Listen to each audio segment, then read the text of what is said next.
മാങ്കൂട്ടം പാലക്കാട് നിൽക്കുവോ? ഇപ്പൊ രമേശ് പിഷാരടിയാന്ന് പറയുന്നുണ്ട്. രാഹുൽ നിൽക്കണം എന്ന് ആഗ്രഹമുള്ളവരൊന്ന് ലൈക്ക് ചെയ്യുക. രാഹുൽ നിൽക്കണം എന്ന് ആഗ്രഹമുള്ളവരൊന്ന് ലൈക്ക് ചെയ്യുക. രമേശ് പിഷാരടി നിന്നാ ജയിക്കുവോ? ഞാൻ നിങ്ങളോട് ചോദിക്കുക. എന്തായാലും വീഡിയോ കണ്ടിട്ട് വാ. ഞാൻ ഇപ്പൊ അത് ഇവരോടെല്ലാം പറഞ്ഞു കഴിഞ്ഞു. നിങ്ങള് വീണ്ടും പറയണമെങ്കിൽ ഇത്രേ ഉള്ളൂ.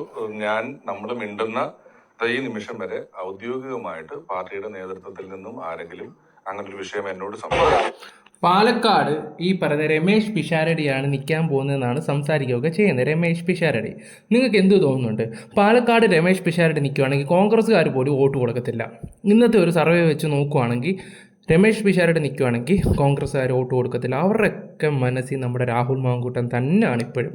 ഉള്ള കാര്യം തുറന്നു പറയാലോ. എന്തിനാണ് പിന്നെ എടുത്തു ചാടി ഇങ്ങനെയൊക്കെ തീരുമാനം എടുക്കാൻ പോകുന്ന കോൺഗ്രസ്സുകാരെ? ഞാൻ ഈ ഒരു കാര്യത്തിൽ കോൺഗ്രസ് ചെയ്യുന്ന ഏറ്റവും വലിയൊരു മണ്ടത്തരം, കോൺഗ്രസിൻ്റെ ഏറ്റവും വലിയ നെഗറ്റീവ്, ഈ ഒരു ഇലക്ഷനിൽ രാഹുൽ മാങ്കൂട്ടത്തിനെ മാറ്റി നിർത്താൻ പോകുന്നതായിരിക്കും കോൺഗ്രസിൻ്റെ ഏറ്റവും വലിയ നെഗറ്റീവ്. അത് ചിലപ്പോൾ ഒരു പരാജയത്തിലോട്ട് പോകാൻ ചാൻസ് ഉണ്ട്. ഇപ്പം LDF സർക്കാർ വയനാട്ടിൽ ആ വീട് വെച്ചതിൻ്റെ കുറിച്ച് നല്ല രീതിയിൽ പ്രൊമോട്ട് ചെയ്യുന്നുണ്ട്, സെൻറ്റിമെൻറ്റ്സ് ക്രിയേറ്റ് ചെയ്യാൻ നോക്കുന്നുണ്ട്. അതും കൂടെ ഒക്കെ വെച്ച് നോക്കുവാണെങ്കിൽ വലിയൊരു തിരിച്ചടി ചിലപ്പം കോൺഗ്രസ്സിന് കിട്ടാൻ ചാൻസ് ഉണ്ട്. ഇപ്പോൾ തമ്മിൽ നിൽക്കുന്ന ഒരു അവസ്ഥയിലോട്ട് പോയിക്കൊണ്ടിരിക്കുകയാണ്. പക്ഷേ കേരളത്തിലെ ജനങ്ങളുടെ പൈസയാണെന്നും കൂടെ ഇവിടുത്തെ മലയാളികളൊന്നും ആലോചിച്ചാൽ നല്ലതായിരിക്കും. നമ്മൾ കൊടുത്ത പിരിവിൻ്റെയൊക്കെ വെച്ചാണ് ആ വീടും കാര്യങ്ങളും സെറ്റ് ചെയ്തത്. അതും കൂടെ ഒന്ന് മനസ്സിലാക്കിയാൽ നല്ലതായിരിക്കും. ഓക്കെ, ഇനി രാഹുൽ മാങ്കൂട്ടത്തിൻ്റെ ഇന്നലത്തെ ഒരു പോസ്റ്റ് ഉണ്ട്. ആ ഒരു പോസ്റ്റ് വെച്ചിട്ട് നമുക്ക് പിഷാരടിയുടെ ന്യൂസിലോട്ടൊക്കെ പോവുകയൊക്കെ ചെയ്യാം.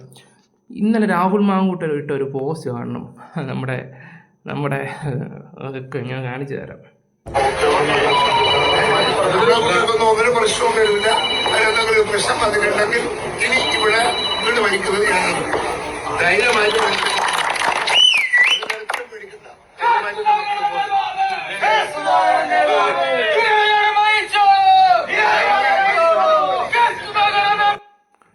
രാഹുൽ മാങ്കൂട്ടത്തിൻ്റെ പോസ്റ്റായിരുന്നു ഇന്നലെ.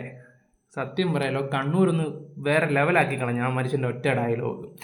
ഈ രാഹുൽ ഇപ്പോഴും കോൺഗ്രസിന് വേണ്ടി നിൽക്കുകയാണ്. കോൺഗ്രസ് എന്തായാലും രാഹുൽ മാങ്കൂട്ടത്തിന് സീറ്റ് കൊടുക്കത്തില്ലെന്ന് 100% ഉറപ്പായിട്ടുണ്ട്. രാഹുലിൻ്റെ കൂട്ടത്തിലുള്ളവരോടും പറഞ്ഞിട്ടുള്ളൊരു കാര്യം, ഞാൻ ഇന്നും അറിഞ്ഞൊരു കാര്യം, രാഹുൽ ഇതുവരെ പാർട്ടിയുടെ തീരുമാനത്തിനോട് തന്നെ യോജിച്ച് മുന്നോട്ട് പോകുന്നതെന്നാണ് അറിയാൻ കഴിഞ്ഞിട്ടുള്ളത്.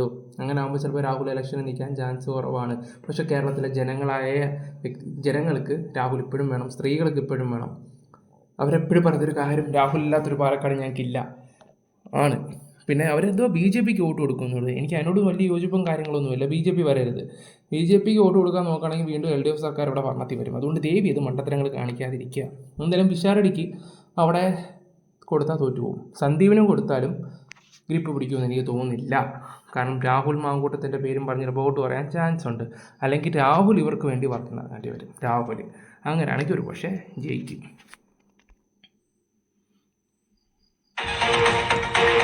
Report breaking. പാലക്കാട് സിനിമാ താരം രമേശ് പിഷാരടി കോൺഗ്രസ് സ്ഥാനാർത്ഥിയാകും. പിഷാരടിയിലൂടെ മാങ്കൂട്ടത്തിൽ വിവാദം മറികടക്കാനാകുമെന്നാണ് കോൺഗ്രസിന്റെ കണക്കുകൂട്ടൽ.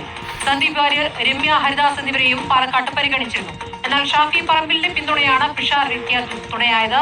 ഇക്ബാൽ അറക്കൽ വിവരങ്ങളുമായി. ഇക്ബാൽ, പാലക്കാട് രമേശ് പിഷാരടി ഉറപ്പിക്കുകയാണോ?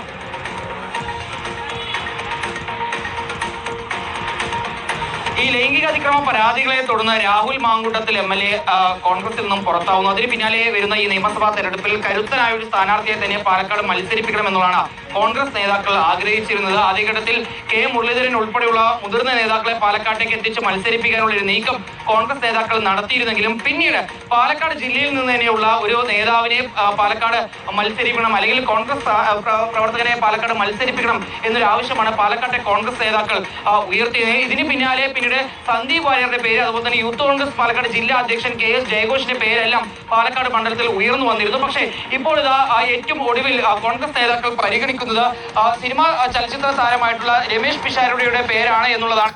പിഷാരടി ആള് കൊള്ളാം, അടിപൊളിയാണ്, അത്യാവശ്യം ബോധവും കാര്യങ്ങളൊക്കെ ഉള്ള ഒരു വ്യക്തിയാണ്. വിവരമുണ്ട്, സംസാരിച്ച് നിൽക്കാനും പിഷാരടിയെ കൊണ്ട് പറ്റുകയൊക്കെ ചെയ്യും. പക്ഷേ ജനങ്ങളുടെ ഒരു കുഴപ്പം എന്താണെന്ന് വെച്ചാൽ ഈ സിനിമയിലെ കഥാപാത്രമായിട്ടാണ് പുള്ളിയെ കണ്ടിരിക്കുന്നത്. അറിയാമല്ലോ, കോമഡി ചെയ്യുന്ന ആൾക്കാരൊക്കെ റിയൽ ലൈഫിലും അങ്ങനെയാണെന്ന് ചിന്തിക്കുന്ന ഒരുപാട് ആൾക്കാരുണ്ട്. പക്ഷേ പിഷാരടി വ്യത്യസ്തമായിട്ടുള്ള മനുഷ്യനാണ്. അത്യാവശ്യം നല്ല മെച്ചോറും കാര്യങ്ങളൊക്കെ ഉള്ള ഒരു അറിവും ബോധവും ഉള്ളവനാണ്. എന്താ പറയുക, എറിഞ്ഞിട്ട് വീഴ്ത്താന്ന് പറയത്തില്ലേ, നമുക്കിട്ടൊരെണ്ണം കിട്ടി എറിഞ്ഞിട്ട് വീഴ്ത്താന്ന് പറയത്തില്ല, ആ ഹേനമാണ് പിഷാരടി. പക്ഷേ എന്ത് ചെയ്യാനാ, പാലക്കാട് രാഹുൽ മാങ്കൂട്ടത്തിൻ്റെ ഒരു വിഷയം കിടക്കുന്നതുകൊണ്ട് ഈ പറയുന്ന പിഷാരടിക്ക് ഏറ്റവും വലിയൊരു അടിയായി നിൽക്കുന്ന ഒരു അവസ്ഥയായിരിക്കും. അഥവാ ഇലക്ഷൻ അവിടെ നിന്ന് കഴിഞ്ഞാൽ. പിന്നെ വേറൊരു സ്ഥലം കൂടെ പറയുന്നുണ്ട്, ഒന്നും കൺഫേം ആയിട്ടില്ല. എന്തായാലും നമുക്ക് ബാക്കിയും കൂടെ ഒന്ന് കേൾക്കാം. ഇപ്പോൾ പുറത്തു വരുന്ന വിവരം, ഷാഫി പറമ്പിൽ MP-യുടെ ഉൾപ്പെടെ താല്പര്യം രമേശ് പിഷാരടിയെ പാലക്കാട്ടേക്ക് എത്തിച്ച് മത്സരിപ്പിക്കാനാണ് എന്ന രീതിയിലുള്ള വിവരങ്ങളാണ് പുറത്തു വരുന്നത്. നേരത്തെ തൃപ്പൂണിത്തുറയിൽ നിന്നും രമേശ് പിഷാരടിയെ മത്സരിപ്പിക്കാനുള്ള ഒരു ആഗ്രഹം കോൺഗ്രസ് നേതാക്കൾക്കുണ്ടായിരുന്നു. പക്ഷെ അവിടെ നിന്ന് മാറ്റി ഇപ്പോൾ പാലക്കാട് നിയോജക മണ്ഡലത്തിൽ രമേശ് പിഷാരടിയെ മത്സരിപ്പിക്കാനാണ് നീക്കം. രമേശ് പിഷാരടി പാലക്കാട് മണ്ഡലത്തിലേക്ക് എത്തിയാൽ അത് രാഹുൽ മാങ്കൂട്ടത്തിൽ MLA-ക്കെതിരെ ഉയർന്നിട്ടുള്ള ഈ ലൈംഗിക അതിക്രമ ആരോപണങ്ങളെല്ലാം അതെല്ലാം മാറ്റി നിർത്തും, അതെല്ലാം മറികടന്നുകൊണ്ട് കോൺഗ്രസിന് വലിയൊരു വിജയം പാലക്കാട് മണ്ഡലത്തിൽ ഉണ്ടാക്കി നൽകുമെന്നുള്ളതാണ് ഇപ്പോൾ കോൺഗ്രസ് നേതാക്കൾ പറയുന്നത്. മാത്രമല്ല, ശോഭാ സുരേന്ദ്രനെ പോലെ ഒരു മുതിർന്ന നേതാവിനെയാണ് BJP ഇത്തവണ പാലക്കാട് പരീക്ഷിക്കാൻ വേണ്ടി പോകുന്നത്. അതുകൊണ്ട് തന്നെ ഏറ്റവും മികച്ച സ്ഥാനാർത്ഥിയെ തന്നെ ശോഭയ്ക്ക് അത്യാവശ്യം വോട്ട് കയറാൻ ചാൻസ് ഉണ്ട്. കഴിഞ്ഞ വട്ടം പാർലമെൻറ്റ് ഇലക്ഷന് ശോഭ ഈ പറയുന്ന ഞങ്ങളുടെ നാട് അരിപ്പാട് മുതുകുളത്തു നിന്നൊക്കെ പറഞ്ഞത് ഏറ്റവും കൂടുതൽ വോട്ട് മേടിച്ചത് ഈ പറയുന്ന ശോഭയാണ്. അവർക്ക് അത്യാവശ്യം നല്ല വോട്ടും കയറിയിട്ടുണ്ടായിരുന്നു. എനിക്ക് തോന്നുന്നു ഒരുപക്ഷെ ഹരിപ്പാട് കായംകുളത്ത് നിൽക്കുവാണെങ്കിൽ ഈ പറയുന്ന ശോഭയ്ക്ക് ചിലപ്പോൾ വിജയിക്കാൻ ചാൻസ് ഉണ്ട്. ഹരിപ്പാട് പറ്റത്തില്ല കേട്ടോ, അത് രമേശ് ചെന്നിത്തല തോക്കും. ഒരുപക്ഷെ കായംകുളത്താണെങ്കിൽ ശോഭ വാസസ് അവിടെ പ്രതിഭാഹരിയാണെങ്കിൽ പ്രതിഭാഹരിക്ക് ഇപ്പോൾ ആൾക്കാർക്ക് താല്പര്യമില്ല, ചിലപ്പോൾ വോട്ട് കുറയാനായിരിക്കും സാധ്യത കൂടുതൽ പ്രതിഭാഹരിയുടെ. അങ്ങനെ വെച്ച് നോക്കുകയാണെങ്കിൽ കോൺഗ്രസ് വാസസ് BJP ഫൈറ്റ് ചിലപ്പം കായംകുളത്ത് വരും ഈ പറയുന്ന നമ്മുടെ ശോഭയാണെങ്കിൽ.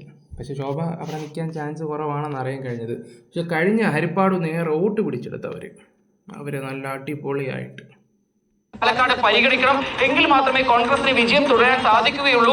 അതിനുവേണ്ടി കൂടിയാണ് രമേശ് പിഷാരടിയെ പോലെ ആളുകൾക്കിടയിൽ കുറച്ച് ജനപ്രീതിയുള്ള ഒരാളെ മത്സരിപ്പിക്കാനുള്ള നീക്കം നടത്തുന്നത് എന്നുള്ളതാണ് കോൺഗ്രസ് നേതാക്കൾ പറയുന്നത്. ഇതിലും KPCC നേതൃത്വം ഉൾപ്പെടെ രമേശ് പിഷാരടിയുടെ പേര് പറയുമ്പോൾ പാലക്കാട് ജില്ലയിൽ നിന്നുൾപ്പെടെ വലിയ രീതിയിലുള്ള അതൃപ്തിയൊന്നുമില്ലാതെ രമേശ് പിഷാരടിയുടെ പേരിന് അനുകൂലമായിട്ടുള്ള നിലപാട് തന്നെയാണ് പാലക്കാട് നിന്നുള്ള കോൺഗ്രസ് നേതാക്കളും ഇപ്പോൾ പറയുന്നത്. ശരി, ഇക്ബാൽ അറക്കിലാണ് ആ വിവരങ്ങൾ നൽകിയത്. പാലക്കാട് രമേശ് പിഷാരടി കോൺഗ്രസ് സ്ഥാനാർത്ഥിയാകുമോ എന്ന് നോക്കാം. ഓക്കെ രമേശ് പിഷാരടി ആവുമെന്ന് ചോദിച്ചാൽ ചാൻസ് കുറവാണ്. എന്തായാലും രമേശ് പറയുന്നതിൻ്റെ ഒരു കുറച്ച് വീഡിയോസും കാര്യങ്ങളൊക്കെ ഞാനിന്നിവിടെ വെച്ച് തരാം. അതൊന്ന് നിങ്ങളൊന്ന് കണ്ടു നോക്ക്. രമേശ് ചേട്ടാ ഒന്ന് സംസാരിക്കേ. നമ്മൾ മിണ്ടുന്ന ഈ നിമിഷം വരെ ഔദ്യോഗികമായിട്ട് പാർട്ടിയുടെ നേതൃത്വത്തിൽ നിന്നും ആരെങ്കിലും അങ്ങനെ ഒരു വിഷയം എന്നോട് സംസാരിക്കുകയോ ഞാൻ തിരിച്ച് സംസാരിക്കുകയോ ഉണ്ടായിട്ടില്ല. നേരത്തെ പറഞ്ഞതുപോലെ തന്നെ കഴിഞ്ഞ നിയമസഭാ തെരഞ്ഞെടുപ്പിനും ഉപതെരഞ്ഞെടുപ്പ് വന്ന സാഹചര്യങ്ങളിലുമെല്ലാം എപ്പോഴും ഞാൻ സാമൂഹ്യ മാധ്യമങ്ങളിലും അല്ലാതെയും ഒക്കെ എൻ്റെ പേരിങ്ങനെ സ്ഥാനാർത്ഥിയാകുന്നു എന്ന് പറഞ്ഞ് വരുന്നത് ഞാൻ കാണാറുണ്ട്. കഴിഞ്ഞ വട്ടം അത് ഇങ്ങനെ സംസാരിച്ചാണ് രമേശ് പിഷാരടി നിൽക്കാൻ ചാൻസ് കൂടുതലാണ്, പക്ഷെ പുള്ളി നിന്നില്ല. പിന്നെ അതുപോലെ തന്നെ രമേശ് പിഷാരടി അത്യാവശ്യം ഇലക്ഷൻ വർക്കിനും കാര്യങ്ങളൊക്കെ ഇറങ്ങുകയൊക്കെ ചെയ്യുന്നുണ്ടായിരുന്നു. എന്തായാലും LDF സർക്കാരിൻ്റെ കൂടെ ഇറങ്ങാതിരിക്കുന്നത് നല്ലത്. പല നടന്മാരോട് ഞാൻ പറഞ്ഞ രമേശ് പിഷാരടി അല്ല, കാരണം ഒരുപാട് നടന്മാരിങ്ങനെ ഇറങ്ങിയിട്ടുണ്ട്. ഈ വട്ടം എനിക്ക് തോന്നുന്നില്ല അവന്മാർക്ക് ഇപ്പോഴത്തെ ഒരു നില വെച്ച് നോക്കുകയാണെങ്കിൽ ചാൻസ് കുറവാണ്. കോൺഗ്രസ് വരണമെന്ന് തന്നെ എല്ലാവർക്കും ആഗ്രഹമൊക്കെ, അതുപോലെ തന്നെ വന്നാൽ മതിയായിരുന്നു. ഇപ്പോൾ ഈ വയനാട്ടിലെ വീഡിയോസൊക്കെ കാണിച്ച് കുറച്ച് സെൻറ്റിമെൻറ്റ്സ് ഇറക്കി വിടുന്നൊക്കെയുണ്ട്. അത് ജനങ്ങളുടെ പൈസയാണെന്നും കൂടെ മനസ്സിലാക്കണം ആൾക്കാർ. ജനങ്ങളുടെ പൈസയാണത്, അല്ലാതെ പാർട്ടിയുടെ അല്ലാണ്. ഉത്തരവാദിത്വമാണ് ആ വീട് വെച്ച് കൊടുക്കണം എന്നുള്ള രീതിയിൽ, അതും കൂടെ മനസ്സിലാക്കണം എല്ലാവരും. കേൾക്കാറുണ്ട്. അത് ഒരു പക്ഷേ ഞാൻ നേരത്തെ പറഞ്ഞതുപോലെ ഈ കേന്ദ്രവും കേരളവും 10 വർഷം നമുക്ക് ഭരണമില്ലാത്തൊരു സമയത്ത് ഞാനൊരു കോൺഗ്രസ്സുകാരനാണ് എന്ന് തുറന്നു പറയാൻ കാണിക്കുന്ന എൻ്റെ നിലപാടിനോട് കാണിക്കുന്ന ഒരു സ്നേഹമായിട്ടായിരിക്കും ആ പേരങ്ങനെ വരുന്നത്. എനിക്കൊരു അംഗീകാരം കിട്ടുന്നത് പോലെ ഞാൻ കാണുന്നു. പക്ഷെ നേതൃത്വം അത് ആവശ്യപ്പെട്ടാലും ഇല്ലെങ്കിലും എനിക്ക് പരാതികളില്ല. ഞാനൊരു അച്ചടക്കമുള്ള പ്രവർത്തകനായി 10-30 മണ്ഡലങ്ങളിൽ എനിക്ക് പറ്റുന്നിടത്തോളം മണ്ഡലങ്ങളിൽ തെരഞ്ഞെടുപ്പ് സമയത്ത് പ്രചരണത്തിന് പോകും. ഞാൻ അതെല്ലാ തവണയും. അത് നല്ലൊരു തീരുമാനമാണ്. എടുത്തു ചാടി ഒന്നും കാണിക്കാതിരിക്കുന്നത് നല്ലത്. പലവരും അങ്ങനെ ചെയ്യുന്നതുകൊണ്ടാണ് ഇവിടെ ഇപ്പം നിലനിൽപ്പില്ലാതെ പോകുന്നത്. നമ്മുടെ അഖിൽമാരാണെങ്കിൽ ഈ ഇടയ്ക്ക് കോൺഗ്രസിൻ്റെ അടുത്ത് പോയി സീറ്റ് ചോദിച്ചിട്ട് അവർ കൊടുക്കുന്നില്ല എന്ന് കണ്ടപ്പോൾ BJP പോയാണ്. എന്തായാലും നിങ്ങൾ അങ്ങനെ ഒരു ഇതൊന്നും എടുക്കുന്നില്ലല്ലോ. അതൊരു നല്ല കാര്യങ്ങൾ തന്നെയാണ്. ഒരു മനുഷ്യനെ വിലയിരുത്താൻ പറ്റും, അതിൽ നിന്ന് മനസ്സിലാക്കാൻ പറ്റും. ആവശ്യപ്പെട്ടാൽ ഇപ്പോഴത്തെ സാഹചര്യത്തിൽ ഇത്രയും പറഞ്ഞു വരുന്ന സാഹചര്യത്തിൽ ആവശ്യപ്പെട്ടാൽ നിൽക്കാം. പക്ഷെ ഇല്ലെങ്കിലും പരാതിയില്ല. അല്ലാതെ അതൊരു ഞാൻ അതിലൊരു ഭയങ്കര ഒബ്സസ്ഡ് ആണ് അല്ലെങ്കിൽ അങ്ങനെ നിർബന്ധങ്ങളൊന്നുമില്ല. ആവശ്യപ്പെട്ടാൽ ആലോചിക്കാം, അല്ലെങ്കിൽ തയ്യാറാണ്. എന്നാൽ കിട്ടിയില്ലെങ്കിൽ, എന്നോട് എന്തെങ്കിലും പറഞ്ഞില്ലെങ്കിലും ആവശ്യപ്പെട്ടില്ലെങ്കിലും എനിക്ക് പരാതിയില്ല. ഞാൻ ഉറപ്പായിട്ടും എന്നെ കൊണ്ട് പറ്റുന്ന അത്രയും മണ്ഡലങ്ങളിൽ ഒരു പ്രവർത്തകനായിട്ട് ഞാൻ പ്രചരണത്തിന് പോകും. ഇല്ല ഞാൻ അത് പറയാതിരുന്നോണ്ട് എനിക്ക് പ്രത്യേകിച്ച് ഒരു ഗുണമില്ലല്ലോ. ഞാനത് പറയാതിരിക്കുന്നത് എന്തിനാ? ആണെങ്കിൽ അത് അങ്ങനെ പറയണ്ടല്ലോ. ഓക്കെ, അപ്പോൾ കോൺഗ്രസിൻ്റെ ഒരു തീരുമാനവും കാര്യങ്ങളും ഒന്നും വന്നിട്ടില്ല. അതാണ് ഇപ്പോൾ നടക്കുന്നത്. എന്തായാലും രാഹുൽ മാങ്കൂട്ടം വേണമെന്നാണ് എൻ്റെ അഭിപ്രായം. നിങ്ങളുടെ അഭിപ്രായങ്ങൾ എന്തായാലും കമൻറ്റ് ബോക്സിൽ രേഖപ്പെടുത്തുക. നമ്മുടെ വീഡിയോസ് ഇഷ്ടപ്പെട്ട ലൈക്ക്, ഷെയർ, സബ് ഒക്കെ ചെയ്യുക. പിഷാരടിയുടെ സംസാരം പിന്നെ ഇങ്ങനെയൊക്കെയാണല്ലോ. അയാളൊരു പാവം പിടിച്ച മനുഷ്യനാണ്. Okay, bye, love you all guys.